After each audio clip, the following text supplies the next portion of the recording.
Hello, my name is Joseph Nguyen, and I'll be giving my speech today on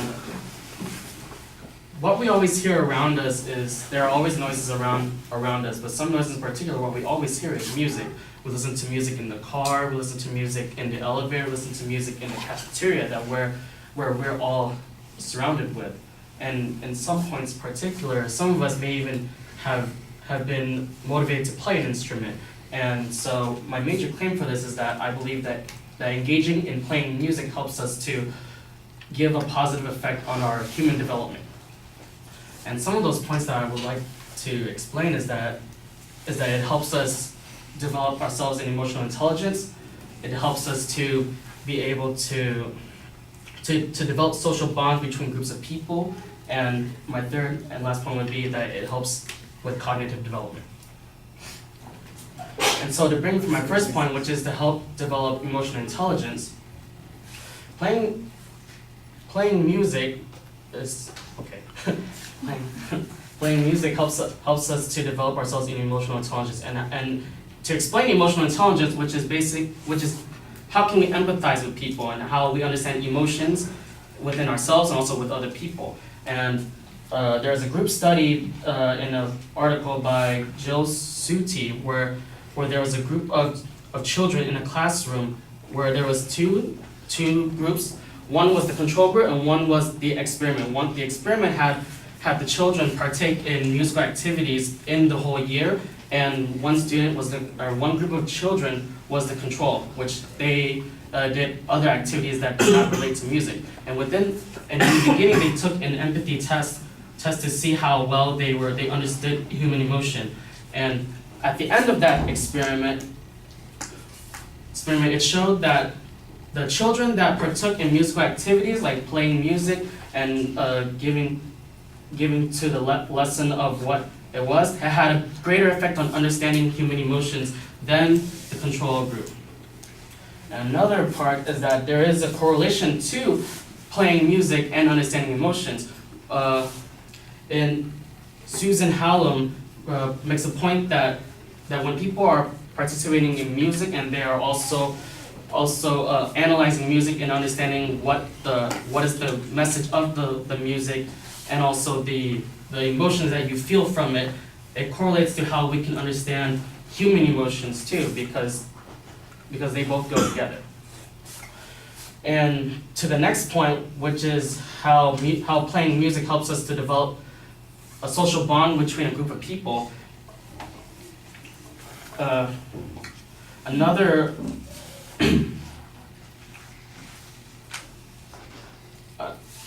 There was another study by Hallam that learning to play an instrument, it helps us to understand how to develop cooperation, a sense of belonging, teamwork, self-discipline, and it also builds that mutual support because we're all playing together.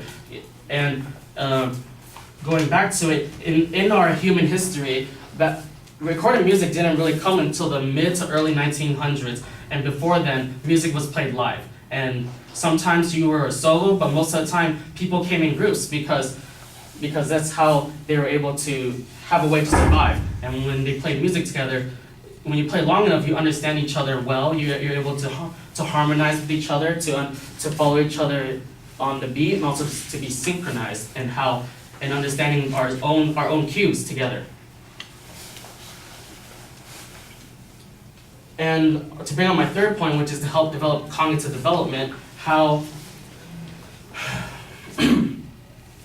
some of the cognitive skills that we use to practice playing an instrument, which is trying to remember the music, memory, hearing the music, and being able to play rhythms, helps actually translates to the cognitive development with learning. For example, we're trying to memorize the music. We're trying to take in more of the verbal information when we're actually playing on the spot. When someone asks, "Oh, can you play this for me?" Okay, I'll play that for you. Let's see how much of that I actually remember, or how much of that I can actually play just looking at the music. Another one is that it helps develop with problem solving. Tony Fowler makes a point that when we're hearing the sounds of the music, is actually happening to us biologically in our nervous systems. We're reacting to it, and that's how it brings up with our auditory learning, our memory, and hearing speech in challenging listening situations. And so that's how it translates to better learning results. And so to conclude, engaging in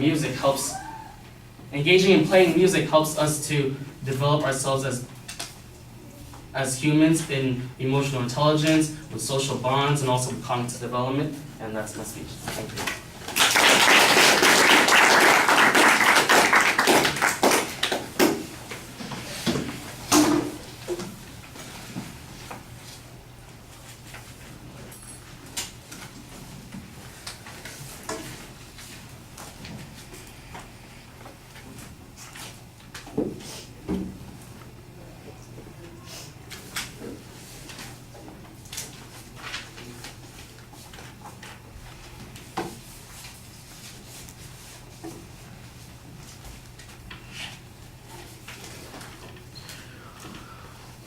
All right, I think you need a stronger opening to identify the subject. I know that you're trying to keep it easy breezy, but I think maybe a little bit more planning would have helped you there. Your proposition is identified. The phrasing on it is a little complicated. You do want a stronger declarative sentence there. It sounds to me like it's sort of written in a passive way as you're delivering it. I think that's a little bit of a problem. You do lay out the structure of the speech, though, with the secondary points, so I know where it is you're going or what the structure of the speech is going to be. That's pretty good. I do think that there needs to be a little bit more development of controversy here. I think most people would probably agree that music has a variety of benefits, so that's not particularly in dispute. Maybe there is dispute about some of the things that you were talking about, but I think that would be something that you have to demonstrate that there's controversy on those particular points. Well, on the emotional intelligence point, you have one study that you refer to, and we're given some explanation about how the two groups, one group had scored better on understanding emotions and being able to relate from an empathy test, but we never really got the data on that. We're getting a conclusion on that, and it doesn't sound like it's a direct quote. It sounds like it's your summary of whatever the study said, and I think that's a little bit problematic. You want direct quotes when you're going to use research material, especially like this. Then we had two more quotes for the second point.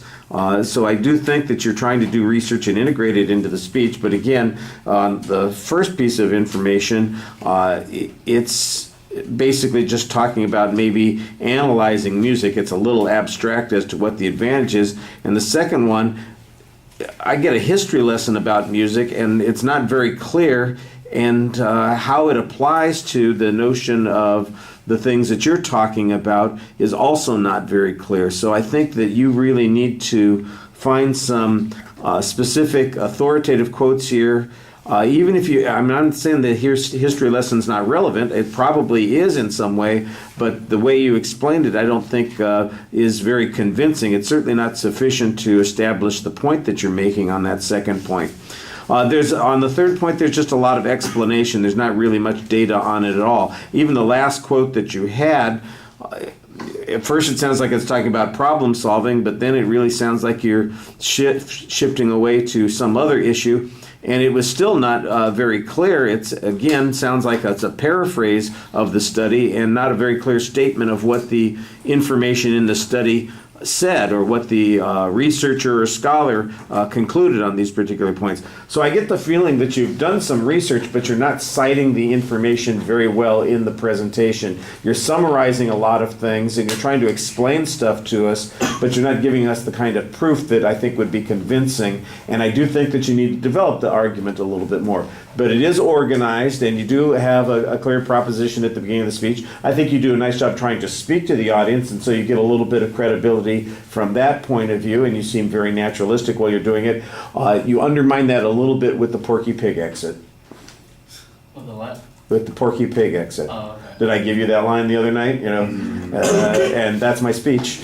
Just come back to the proposition. If you're stuck for an exit line, just go back to your proposition. That's a better way to do it than to say, That's all, folks, which sounds kind of silly. All right, thank you.